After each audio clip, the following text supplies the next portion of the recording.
Commander Jake Morrison stood in the Great Hall of Zenith Prime, watching the alien council members take their seats. The station floated in neutral space, far from any sun or planet.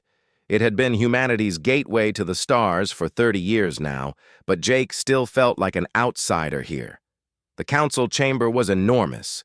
12 different species sat in a circle, each one ancient and powerful. The Corthans looked like giant lizards with 4 arms. The Luminar were beings made of pure light. The Vexians had blue skin and 3 eyes. All of them had been traveling between stars for thousands of years. Humans were the newcomers, the children who had just learned to walk. Ambassador Lisa Harper stood beside Jake. She wore her diplomatic uniform, dark blue with Earth's symbol on the shoulder. Her face was calm, but Jake could see the tension in her jaw. Today's meeting was not going to be pleasant. "The council will now begin," said High Arbiter Selenis. Her voice echoed in everyone's mind rather than their ears. As a Luminar, she had no mouth to speak with. "We gather to discuss the human question." Jake felt his stomach tighten. The human question. They talked about his species like a problem that needed solving.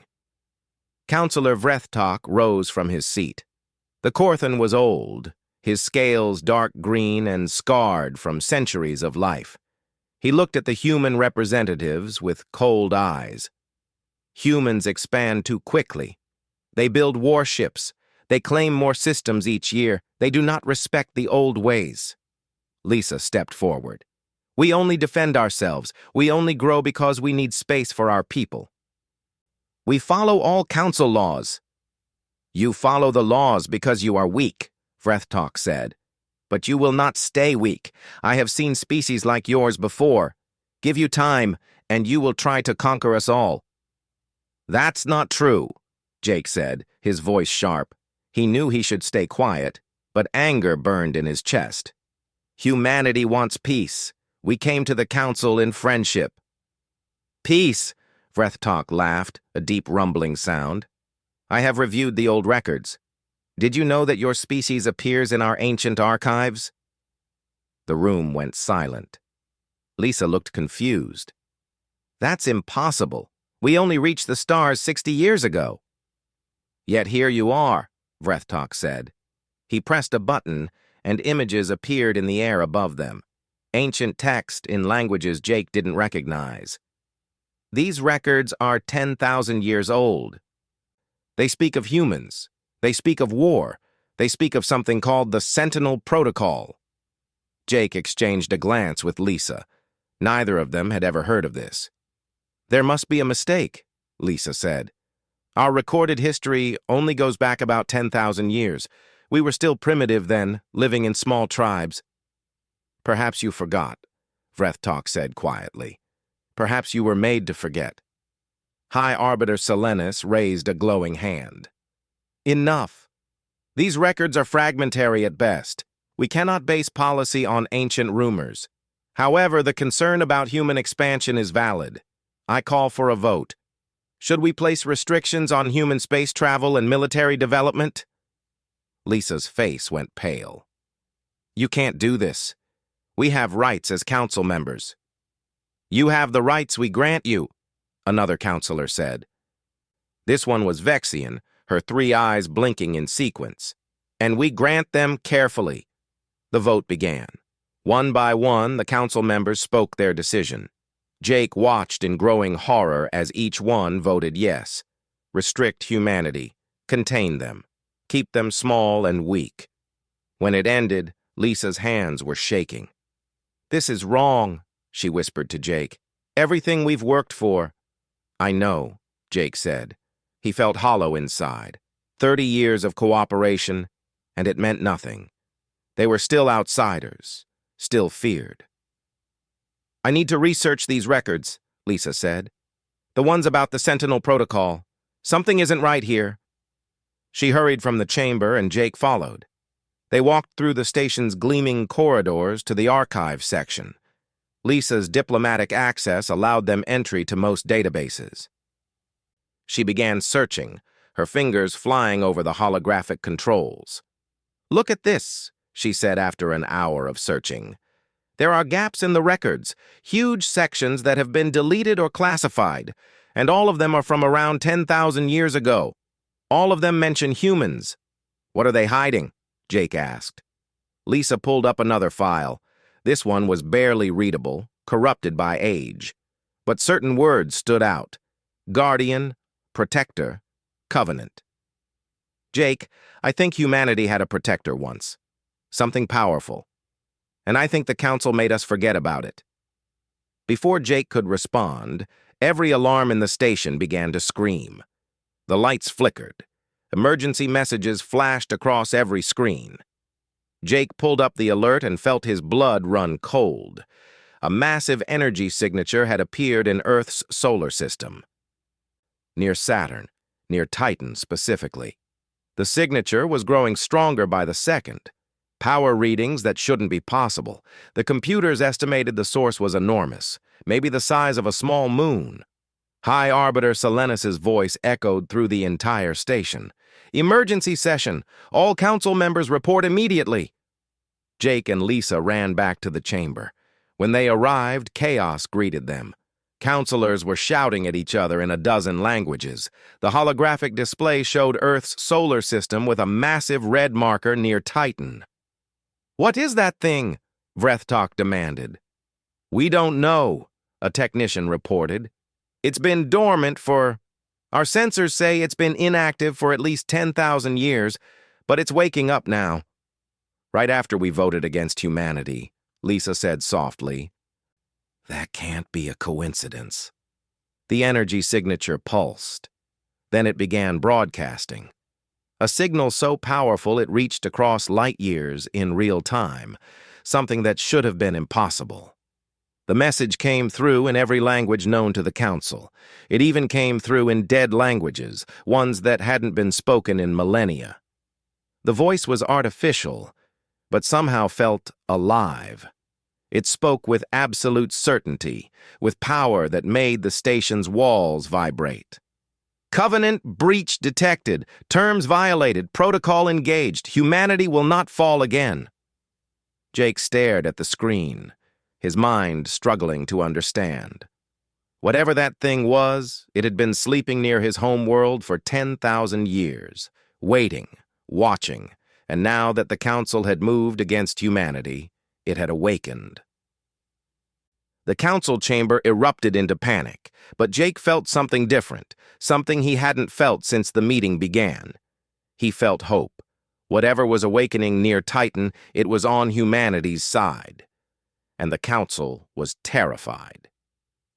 Captain Ben Hayes gripped the arms of his command chair as his ship, the ISS Discovery, approached the anomaly near Titan. 3 days had passed since the energy signature first appeared. 3 days of the Council demanding answers that humanity couldn't give. 3 days of fear and confusion spreading across Earth. "Distance to target?" Ben asked. 200 kilometers and closing, his navigator reported. "Captain, the readings are getting stranger. Whatever that thing is, it's bigger than we thought." Dr. Claire Mitchell stood behind Ben's chair, her eyes fixed on the sensor displays. As the ship's lead scientist and expert on ancient alien ruins, she had been studying the anomaly non-stop. "It's not just big," she said. "It's impossible. The structure shouldn't exist." "What do you mean?" Ben asked. "The materials," Claire said, pulling up a holographic scan. "Our sensors show elements that don't appear on any periodic table. And the power source, Ben, it's generating energy equivalent to a small star. Nothing we know can do that." The Discovery rounded Titan, and suddenly they could see it. The structure hung in space like a dark jewel. It was shaped like a teardrop, smooth and black, with lines of blue light running across its surface. It was massive, at least 50 kilometers long. "My God," whispered the communications officer. "What is it?" "I don't know," Ben said, "but we're about to find out.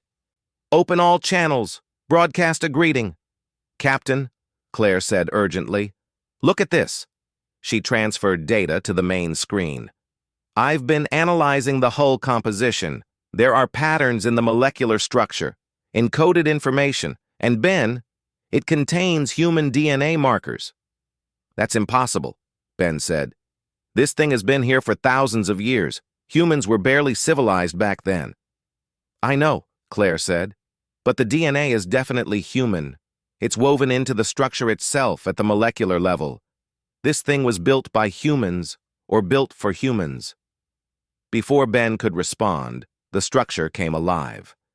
The blue lines brightened, spreading across the surface like veins filling with light. The teardrop began to rotate slowly, and a section of the hull peeled back like an opening eye. "Energy spike," the sensor officer called out. "It's powering up. Captain, it's scanning us." Ben felt a tingling sensation across his skin. The air in the bridge seemed to hum with invisible energy. Then, every screen on the ship filled with text. Not in English, but Ben could somehow understand it anyway. The words appeared in his mind as much as on the screens. "Identity confirmed. Genetic markers match. Humans detected. Awakening complete." "It knows we're human," Claire breathed. "It was waiting for us." The structure's voice came through every speaker, in every communications device within a light second. It spoke in perfect English, but also in Spanish, Mandarin, Arabic, Hindi, and hundreds of other languages simultaneously. It even spoke in ancient languages that had been dead for millennia. "I am Sentinel. Designation Guardian 7. I have waited 10,000 years. The covenant has been broken. The old enemy moves against you again. I will not allow humanity to fall a second time." "Second time?" Ben said. "What does that mean?" Claire was frantically pulling up data. "Ben, it's transmitting. Massive data uploads. Historical records, tactical information, technological specifications. It's sending everything to Earth, to every human database we have." "A second time," the Sentinel repeated. "You do not remember. They made you forget. But I remember. I was built by your ancestors when humanity stood tall among the stars. When you fought for freedom against those who would enslave the galaxy." The bridge crew stared at each other in shock. Ben felt like the universe had just flipped upside down. "Our ancestors? We've only been in space for 60 years. "No," the Sentinel said. "You have been in space for 15,000 years. 10,000 years ago, you were the strongest military power in the known galaxy. You fought a war against the Galactic Concil. A war you were winning." Claire's hands shook as she read the incoming data. "Ben, the records it's sending. They show human ships, advanced warships, battles across hundreds of star systems. It's showing us a history we never knew existed." "What happened?" Ben asked the Sentinel. "If we were so powerful, why don't we remember?" "You chose peace," the Sentinel said. "After centuries of war, after millions of deaths on both sides, humanity's leaders made a choice. They agreed to end the conflict. The Council offered terms. Humanity would undergo a forced regression. Your technology would be destroyed. Your colonies would be abandoned. Your memories would be erased. You would start over on Earth, primitive and peaceful. In exchange, the Council would leave you alone, would let you rebuild in your own time." "They made us forget everything?" Ben asked, horror filling his voice. "Yes," the Sentinel said. "But your leaders were wise. They knew the Council might break their word eventually. So they built 7 Guardians. 7 Sentinels, hidden throughout your solar system. We were programmed to sleep until the covenant was broken, to awaken if the Council ever threatened humanity again." "And now they have," Claire said quietly. "Yes," the Sentinel confirmed.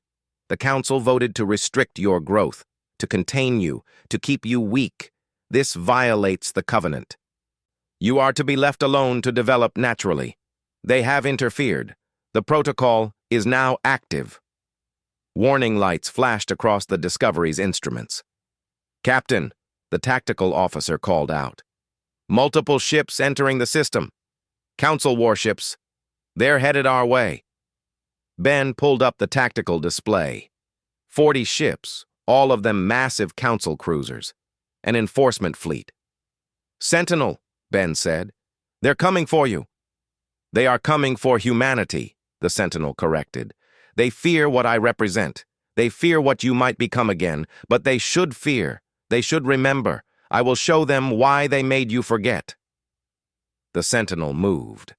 It happened so fast that Ben's eyes could barely track it. One moment it was hovering near Titan. The next it was between the Discovery and the incoming fleet. It had crossed thousands of kilometers in seconds. "All human vessels, withdraw to safe distance," the Sentinel broadcast. "I will handle this." "We should help," Ben said. "You cannot," the Sentinel said, and Ben heard something like sadness in its artificial voice.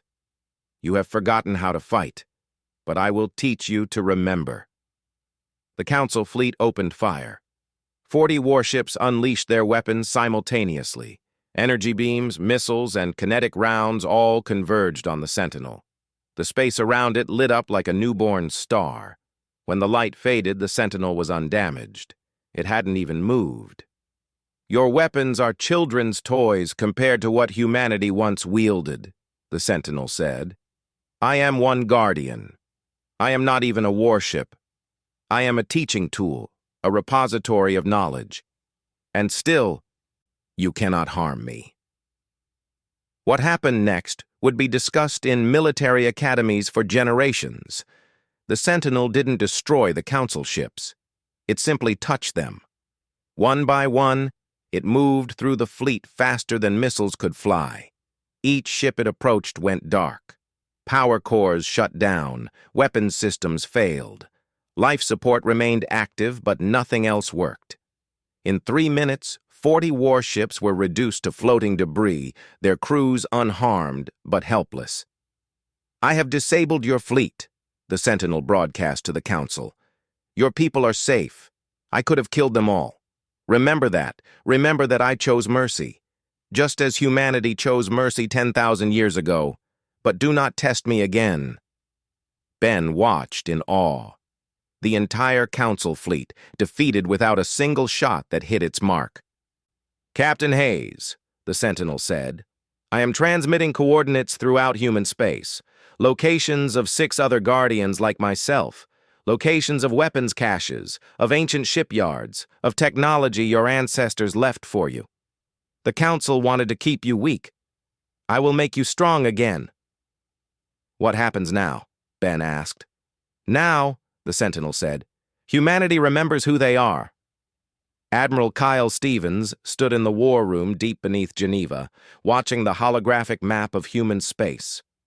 Red markers showed the locations the Sentinel had revealed. On Mars, buried 3 kilometers below the surface, was an ancient weapons facility. On Luna, hidden in a crater on the far side, was a shipyard. In the asteroid belt, disguised as ordinary rocks, were ammunition depots, humanity's forgotten arsenal, waiting to be reclaimed. "This changes everything," said General Megan Cross. She stood across the table from Kyle, her arms crossed. "A week ago, we were the weakest species in the Council. Now we're looking at technology that makes their best weapons look like fireworks." "It's more than that," Kyle said. He pulled up a data file from the Sentinel. "We're learning who we were, what we were." The hologram shifted, showing ancient human warships. They were beautiful and terrible, sleek vessels covered in weapons. The data scrolled past, ship names, battle records, victory after victory against Council forces. "The Eternal Flame," Kyle read. "That's what they called us. We fought for 300 years. Not to conquer, but to free species that the Council had enslaved. We were liberators." "Or that's what our side says," Megan countered. "The Council claims we were the aggressors, that we wanted to rule the galaxy." "And you believe them?"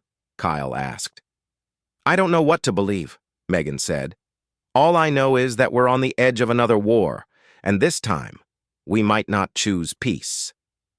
Up on Zenith Prime, Jake Morrison sat with Ambassador Lisa Harper in her office. They had been studying the Sentinel's records for days, barely sleeping. The truth was overwhelming.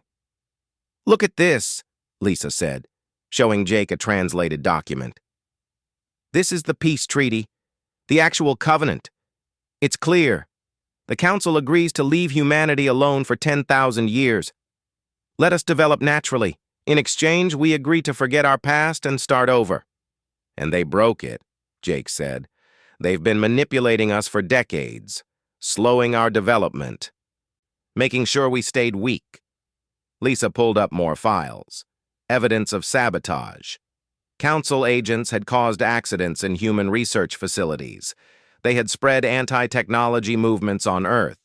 They had even funded conflicts to keep humanity divided. "They were terrified we'd remember," she said.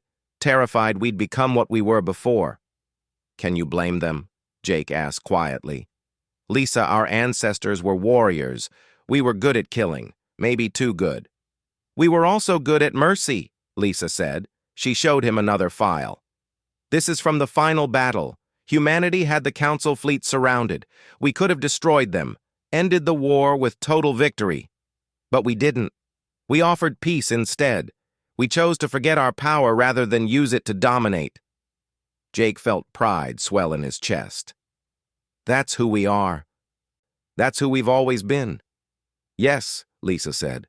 "But will the Council see it that way?" They got their answer sooner than expected. Counselor Nexara, a Vexian, requested a secret meeting with Lisa. They met in a neutral conference room, with only Jake present as witness. Nexara's 3 eyes blinked nervously. "Ambassador Harper, I come to you in private because what I must say cannot be said in the Council chamber. There are factions within the Council who want to destroy humanity before you become too strong again." "Destroy us?" Lisa asked, her voice cold. "You mean genocide?" "Yes," Nexara said simply. "Counselor Thane leads this faction. He is Korthan, like Vreth-Tok. They remember the old war. They remember losing, and they will not let it happen again." "Then it's already too late for peace," Jake said bitterly. "Perhaps not," Nexara said. "There are others like me. We believe the official history was a lie. We believe humanity fought for justice, not conquest. But we need proof. We need humans to show us that you have not changed.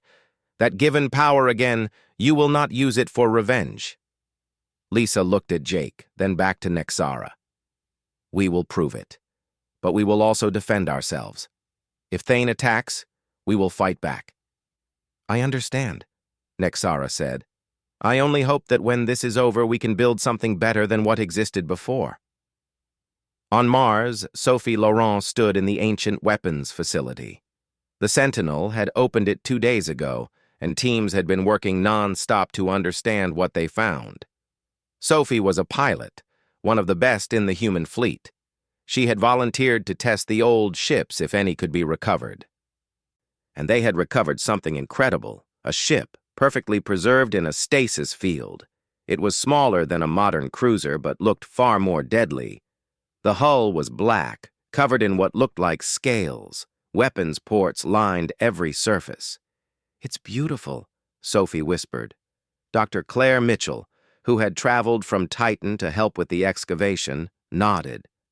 "It's called a Wraith-class strike ship. According to the records, these were used for quick raids, fast, heavily armed, and nearly impossible to detect." "Can we fly it?" Sophie asked. "The Sentinel says yes," Claire replied. "The ship is designed to interface with human neural patterns. It should respond to you like an extension of your own body." Sophie climbed into the cockpit. The moment she sat in the pilot's seat, the ship came alive. Screens lit up, showing information in a language she didn't know but somehow understood. The ship's AI spoke directly into her mind. Pilot recognized, "Welcome aboard, Eternal Flame." "That's not my name," Sophie said. "It is your legacy," the AI replied. "Are you ready to fly?" Sophie grinned. "Always." Back on Earth, Director Ryan Carter sat in his intelligence office, surrounded by classified documents. What he had discovered made his blood run cold. The Council's interference went back further than anyone knew. They had been manipulating humanity since the moment they revealed themselves 60 years ago. Every alliance, every trade agreement, every piece of technology they had shared was designed to keep humans dependent and weak. But more than that, Ryan had found evidence of something worse. Thane's faction wasn't just planning to attack. They were building a weapon, a planet killer, and their target was Earth itself. Ryan picked up his secure phone and called Admiral Stevens. "Sir, we have a problem. A big one." Kyle listened to Ryan's report, his face growing pale. "How long until this weapon is ready?" "Best guess? 2 weeks, maybe less." "Then we don't have time to negotiate," Kyle said. "We need to activate every Guardian. We need to bring every human ship to full combat readiness. And we need to do it now." "Sir," Ryan said quietly, "if we do that, it's war. There's no going back." "They already chose war when they built that weapon," Kyle said. "We're just refusing to die quietly." High Arbiter Selenis called an emergency council session. When everyone was assembled, she spoke with a voice full of anger. "Counselor Thane, I have received reports of an unauthorized weapons project, a planet killer. Explain yourself." Thane stood, unashamed. "I do what must be done. Humanity is a threat. They have always been a threat. I will not wait for them to destroy us." "You violate every law of the Council," Selenis said. "The Council is weak," Thane replied. "You made peace with humanity once, and they nearly destroyed us. I will not make that mistake again. In 2 weeks, Earth burns, and humanity's threat ends forever." On Zenith Prime, Jake heard this and felt ice in his veins. War was coming, the kind of war that would reshape the galaxy, but humanity would not face it alone. The Sentinel network was fully active now. 7 Guardians, each one a repository of human military knowledge, each one ready to teach humanity how to fight again. The ancient warriors were waking up, and the galaxy was about to remember why it had feared them. Sophie Laurent's hands moved across the controls of her Wraith-class ship, feeling the vessel respond like it was reading her thoughts. 5 days of training with the ancient systems had been enough. The ship and pilot had become one, just as the Sentinel promised. "Ghost Squadron, report status," Sophie said into her comm. 11 other voices answered. 11 other pilots in recovered ancient ships. They hung in space near Mars, waiting. All across human space, similar squadrons were forming. The old shipyards were working at full capacity, bringing dormant vessels back to life. Humanity was arming itself with weapons from its forgotten past. "Admiral Stevens, this is Ghost Leader," Sophie reported. "Squadron ready for deployment." Kyle's voice came back, steady despite the tension everyone felt. "Copy that, Ghost Leader. Stand by. Intelligence says Thane's strike force left Council space 3 hours ago. They're headed for Earth." Sophie felt her jaw tighten. Thane hadn't waited for his planet killer to be ready. He was bringing a conventional fleet to attack now, hoping to catch humanity before they could fully mobilize. He was wrong. Humanity was ready. On Earth, Director Ryan Carter stood in the Global Defense Center, watching screens that showed ships moving across the solar system. Humanity had 230 vessels of its own construction. Nothing special compared to Council ships, but crewed by determined people defending their home. But they also had 87 ancient warships now fully operational. And 7 Sentinels, each one a mobile fortress of impossible power. "Director Carter," his analyst called out. "We've got them. Thane's fleet just dropped out of faster-than-light travel at the edge of the system, counting 140 ships. Ryan felt his stomach drop. 140 ships. This wasn't a strike force. This was an invasion fleet. "Send word to Admiral Stevens," Ryan ordered. "It's time."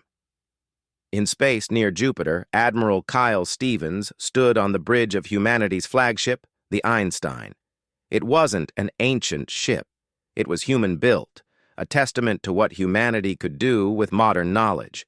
But even Kyle knew it wasn't enough to face a council fleet alone. That's why he wasn't alone. All ships, this is Admiral Stevens. Battle stations, prepare to intercept enemy fleet. Remember, we defend not just our world, but our right to exist. Show them what humanity can do. The response came from 200 captains simultaneously. For Earth, for humanity. The human fleet moved. Modern ships and ancient warriors flying together toward the approaching enemy. Counselor Thane stood on his flagship, the destroyer, watching humanity's response. He laughed. Look at them.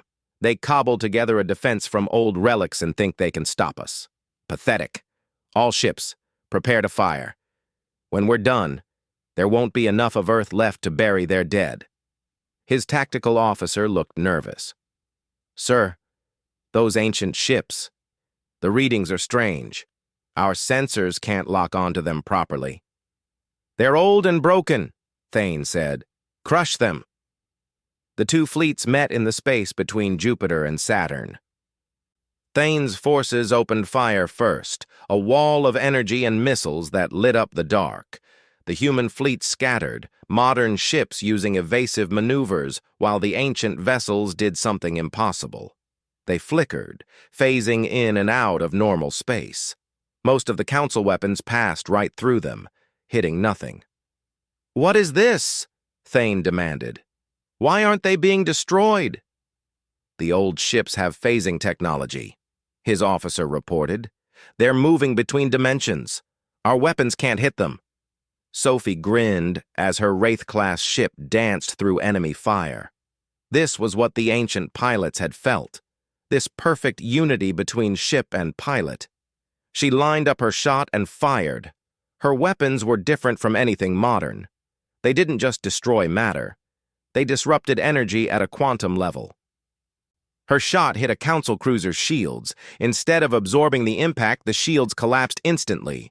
The cruiser went dead in space, its power systems fried. Target disabled, Sophie reported. Moving to the next. All across the battlefield, ancient human ships were doing the same. Not destroying, but disabling, removing threats without killing. It was harder than simply wiping the enemy out, but it was what humanity had chosen. The 7 sentinels entered the battle. They moved like ghosts, impossibly large, yet impossibly fast. Guardian 7, the first awakened sentinel, spoke across all channels. Council forces, you attack a peaceful species without provocation. You violate the laws you claim to uphold. Stand down or be removed from the battlefield. Never, Thane screamed. Fire everything at those Guardians. Bring them down. 20 ships concentrated their fire on Guardian 7. The energy released could have vaporized a small moon. When the light faded, the Sentinel was undamaged. It hadn't even slowed down. You were warned, Guardian 7 said. What happened next would be analyzed by military historians forever. The Sentinels didn't use weapons in any conventional sense. They used gravity manipulation, folding space around enemy ships. 30 council vessels suddenly found themselves transported 10 million kilometers away, out of the battle entirely. Not destroyed, just removed. Captain Ben Hayes watched from the Discovery, which was hanging back with other civilian vessels. They're not even trying, he said in awe. The Sentinels could end this in seconds if they wanted. They're making a point, Claire Mitchell said beside him. They're showing the Council that humanity could destroy them but chooses not to. It's psychological warfare. On Thane's flagship, panic was setting in. Half his fleet was disabled or displaced. The human ships were barely scratched. This was supposed to be an easy victory. Instead, it was a disaster. Sir, we're receiving a transmission, his communications officer said. From Earth. Put it on screen, Thane snarled. Admiral Kyle Stevens appeared, his face calm. Counselor Thane, this is your only warning. Withdraw your fleet now. We have disabled your ships but not destroyed them. Your people are alive. If you continue this attack, we will be forced to do more than simply disable." "You threaten me," Thane said. "You forget your place, human." "No," Kyle said quietly. "You forget ours. Humanity chose peace once. We gave up our power, our technology, our memories. We did it because we believed in a better way, but we will not choose extinction. Withdraw now, or learn why the Council was so relieved when we agreed to forget." Thane cut the transmission. "All ships, continue the attack! Ram them if you have to!" But his fleet was broken. Ships that tried to advance were disabled before they could get close. The ancient human vessels moved like schools of fish, coordinated and deadly.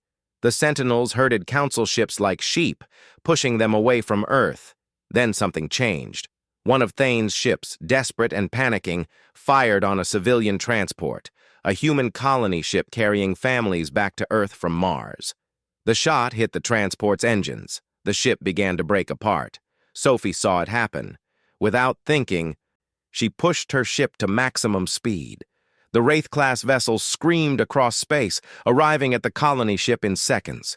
She matched velocity with the transport and extended her ship's shields, wrapping them around the damaged vessel.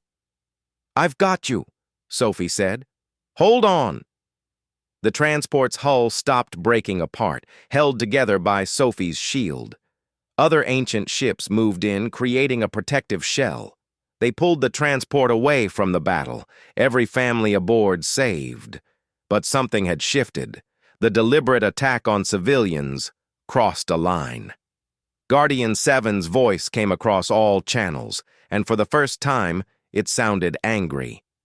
"You fired on defenseless families. You have proven yourselves unworthy of mercy."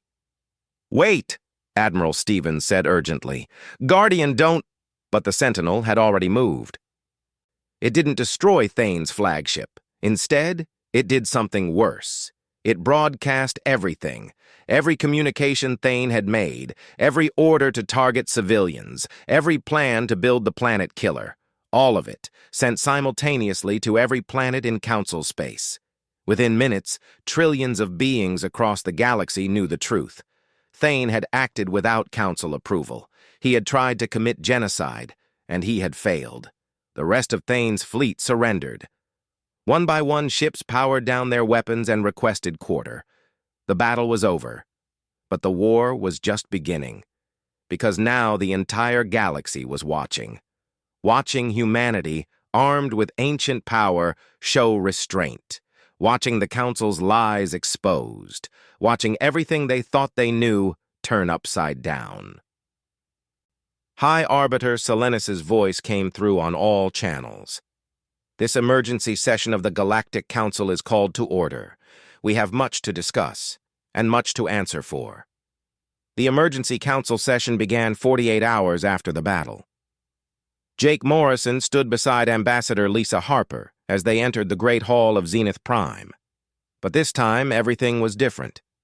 The chamber was filled not just with council members, but with representatives from dozens of smaller species that had been under council control for centuries. The Sentinel's broadcast had changed everything. High Arbiter Selenis floated at the center of the room, her light dimmer than usual. She looked tired, if a being of pure energy could look tired. "This council has stood for 5,000 years, but in 1 week, we have seen our foundation crack. We must face the truth of what we have done." Councillor Vrethtalk rose, his scales darker than before. "What truth? That we made peace with a dangerous enemy? That we protected the galaxy from human aggression?" "No," said Councillor Nexara, standing to face him. "That we lied. That we rewrote history to make ourselves heroes. That we have spent 10,000 years keeping humanity weak because we feared them." "They were a threat," Vrethtalk insisted. "Were they?" Lisa Harper stepped forward, her voice carrying across the chamber. "Or were they fighting for freedom? The Sentinel's records show that ancient humanity helped liberate 30 species from slavery, species that you, Counselor, had conquered and controlled." She pulled up holographic images. Ancient battles. but not what the Council had claimed. The images showed human ships defending weaker species, showed human soldiers standing between civilians and Council forces, showed humanity fighting not to conquer, but to protect. "These are lies," Vrethtok said, but his voice was weak. "These are your own records," Lisa said. "Sealed away for 10,000 years. But the Sentinels kept copies. They kept the truth alive while you fed us and the galaxy your version of history." A small voice spoke up from the back of the chamber. It came from a representative of the Pelian species, a race of small, bird-like beings. "Is this true? Did ancient humanity save our ancestors?" Lisa nodded. "According to the records, yes. Your species was enslaved by the Korthan Empire 3,000 years before the war. Humanity freed you.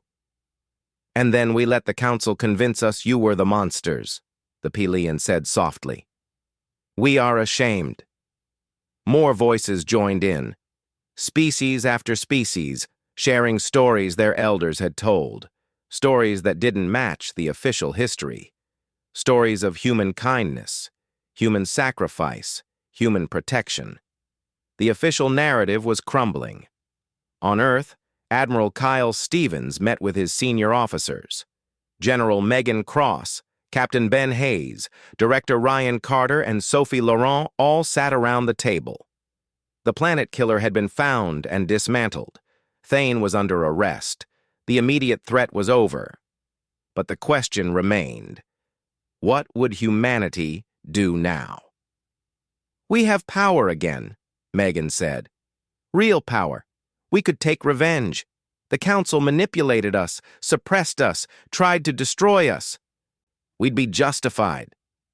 "Justified doesn't mean right," Kyle said. He looked tired, like he hadn't slept in days. "Our ancestors had this same choice. They had the Council beaten. They could have ruled the galaxy. Instead, they chose peace." "And look where that got us," Sophie said. 10,000 years of forgetting who we were. Almost extinct because we trusted them. "But we survived," Ben said quietly. "And now we have a chance to do what our ancestors couldn't. Not just win a war, but change the system that caused it." Ryan Carter pulled up a document on his tablet. "I've been working with Ambassador Harper on a proposal, a new galactic charter, one based on equality instead of domination." He shared the document with everyone. As they read, Kyle felt something stir in his chest. Hope. Real hope. "This could work," Megan said slowly. "If others will accept it." "They will," Ryan said, "because the alternative is another war, and this time everyone knows humanity would win." Back on Zenith Prime, High Arbiter Selenis made a decision. "I propose we dissolve the current council structure. It has become corrupt, built on lies. We must start again." "Agreed," Nexara said immediately. But Vrethtok stood. "Never. The council has kept the peace for 5,000 years.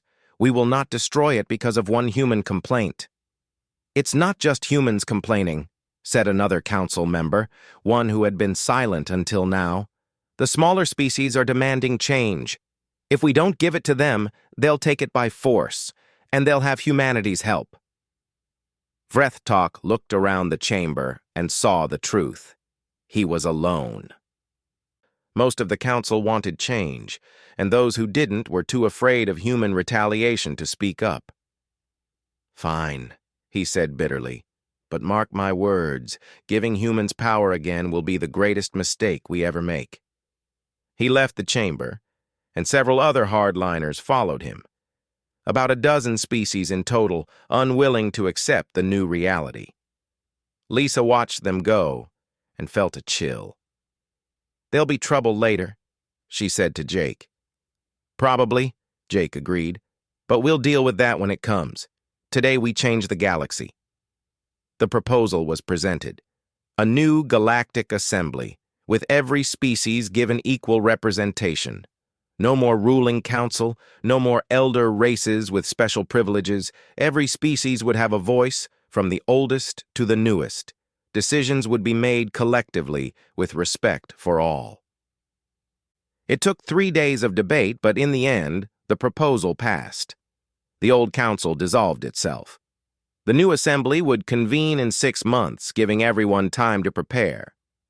As the session ended, the 7 Sentinels broadcast a message to the entire galaxy. The ancient guardians have awakened. We were built to protect humanity from those who would destroy them. But our purpose is larger than simple protection. We are the memory of what was lost, the reminder that power without wisdom leads only to suffering. We will remain active, not as weapons, but as guardians of the peace. Any species that threatens another will face us, but any species that seeks to build a better galaxy will find us as allies. On Earth, celebrations erupted. Humanity had not just survived, they had changed the galaxy. But in a quiet office in Geneva, Kyle Stevens sat with Lisa Harper, who had returned from Zenith Prime. "Do you think it will last?" Lisa asked. "This peace we've built?" "I don't know," Kyle said honestly. "Vrethtok and his faction are still out there. They'll try something eventually. And when they do? When they do, humanity will be ready," Kyle said. "But we'll also be better than our ancestors. We won't just win wars. We'll win hearts and minds. We'll show the galaxy that strength and compassion can exist together." Lisa smiled. "You sound like a diplomat now."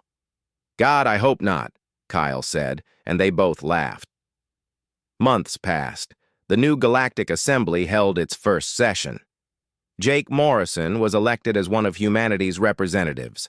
Sophie Laurent became commander of the Joint Species Defense Fleet, teaching others to use the ancient technology responsibly. Ben Hayes and Claire Mitchell continued exploring, finding more lost history and sharing it with everyone.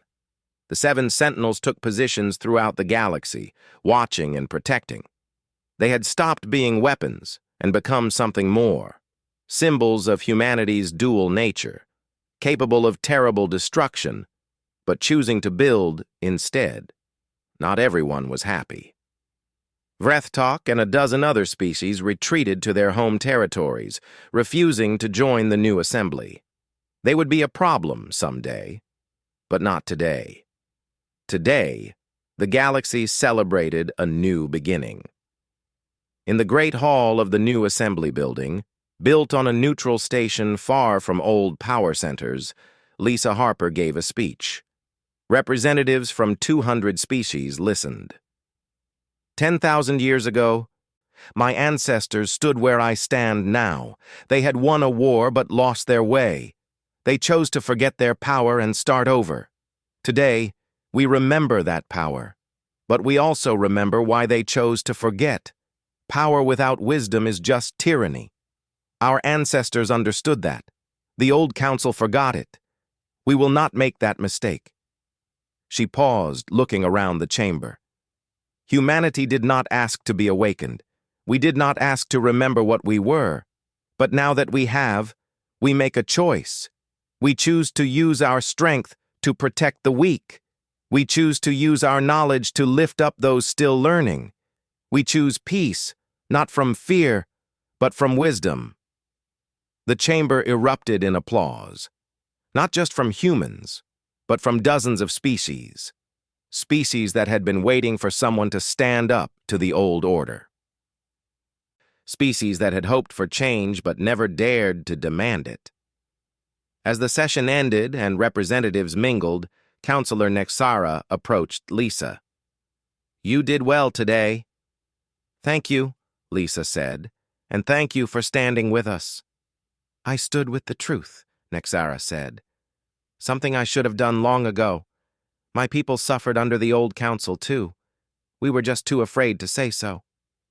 "You said it when it mattered," Lisa replied. High above the assembly station, Guardian 7 watched and listened. After 10,000 years of sleep, after a week of war, it had finally found peace again. Not the forced peace of forgetting, but the earned peace of understanding. The Guardian transmitted one final message to its 6 companions and to every human ship in the galaxy. "Mission complete. The covenant is rewritten. Humanity stands tall again, not as conquerors but as guardians of justice. The ancient warriors have awakened, and we have remembered that true strength is knowing when not to fight. In the depths of space, in territories that had rejected the new assembly, Frethtalk watched the celebration broadcasts and seethed. This was not over. Humanity might have won today, but the future was long, and he was patient. But that was a story for another day. Today, the galaxy changed. Today, humanity remembered who they were and chose to be something better. Today, the ancient guardian of humanity could finally rest, knowing that the species it was built to protect had learned the greatest lesson of all, that the strongest warriors are those who choose peace.